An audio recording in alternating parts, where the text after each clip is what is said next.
Este é mais um momento para explicação da Palavra de Deus. O texto base para a nossa reflexão está no livro de Malaquias, capítulo 2. O tema central que consideramos para este capítulo, a desobediência a Deus traz maldição. Os sacerdotes, eles tinham voltado do exílio e continuavam fazendo as mesmas práticas antes de Deus ter aplicado o castigo àquela nação. Nós sabemos que quando Abacuque, o profeta Abacuque, pede que Deus faça alguma coisa por aquele povo que estava numa vida de desobediência a Deus, Deus manda um povo ímpio, um povo violento, um povo veloz, perverso, sobre aquela nação, que foi os babilônicos. E esse povo, algum tempo depois, eles foram levados cativo à Babilônia. Lá estavam Daniel, Ezequiel, os amigos de Daniel e tantos outros que foram para a Babilônia. Muitos ficaram lá, morando por lá, não voltaram mais.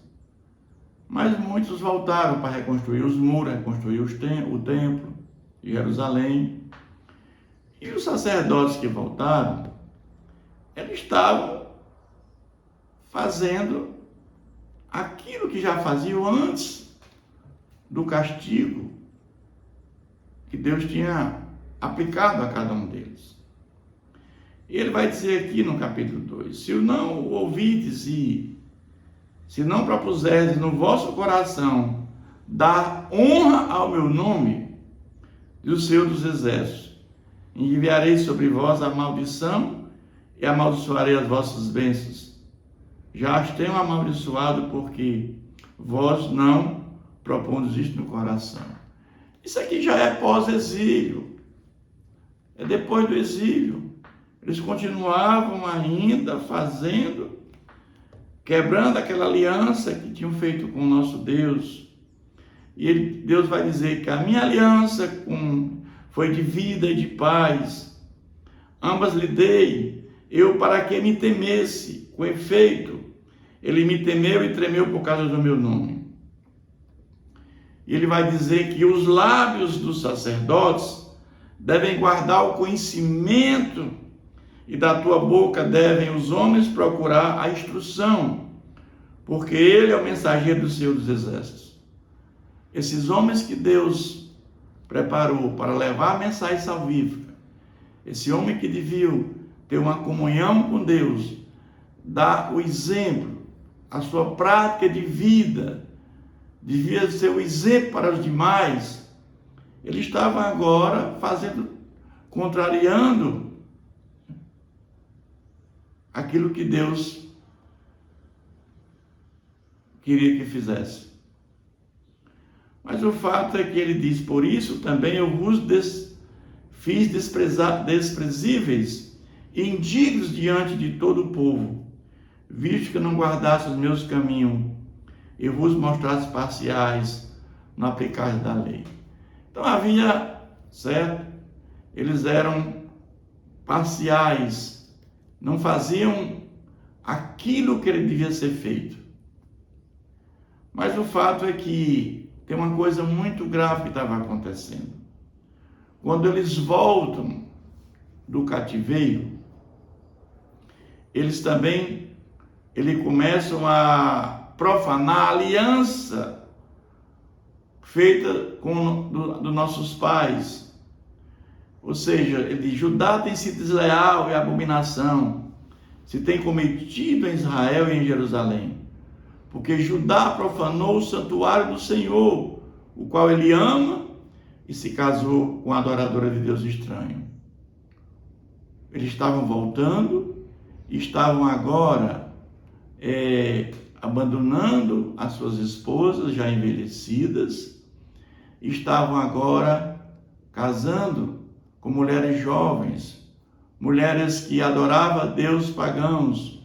E o fato que o divórcio, que não é do consentimento do nosso Deus, e a prática de casamento com mulheres que adoravam a Deus pagãos, isso era uma prática considerada como idolatria. Isso era uma prática que Deus considera que estavam profanando, certo? O templo. Ela estava profanando o templo.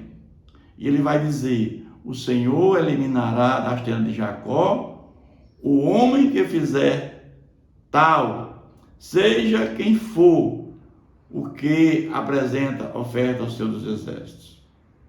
E ele vai dizer: perguntais por quê?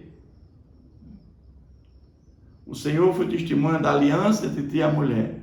Quando nós casamos, Deus é testemunha da nossa aliança, da tua mocidade, com a qual tu foste desleal, sendo ela a tua companheira e a mulher da tua aliança. Então Deus, ele está dizendo aqui para essa nação que voltou do exílio, que recebeu bênçãos, que recebeu castigo, e agora voltam a fazer coisas que não agradam a Deus. Voltam a repetir tudo novamente. Tudo aquilo que eles passaram, voltam a fazer. E Deus está mais uma vez advertindo esse povo, certo? Do que vai acontecer novamente. Mas ele vai dizer: mas fez o Senhor um mesmo que, havendo nele um pouco de espírito, e porque somente um. Porque o Senhor, Deus de Israel, disse que odeia o repúdio, Deus odeia o divórcio. Aquilo que Deus uniu, jamais separe o homem. É isso que Deus quer de cada um de nós. E também aquele que cobre de violência as suas vestes, e o Senhor dos exércitos: portanto, cuidai de vós mesmos e não sejais infiéis. Então, eles estavam sendo infiéis em vários aspectos. Mas nesse capítulo 2, ele fala do castigo dos sacerdotes, esses que deviam levar a mensagem salvífica, esses que deviam dar o exemplo, esses que deviam ter uma prática de vida, de correção, estavam totalmente desvirtuando o povo de Deus, dando exemplos, mas fazendo aquilo que não agradava a Deus, profanando o templo, e ao mesmo tempo desprezando as suas mulheres envelhecidas para se casarem com mulheres jovens, mulheres que adoravam deuses pagãos. E com isso Deus considerava isso como um tipo de idolatria. Isso é o que diz esse capítulo. Que Deus continue nos abençoando.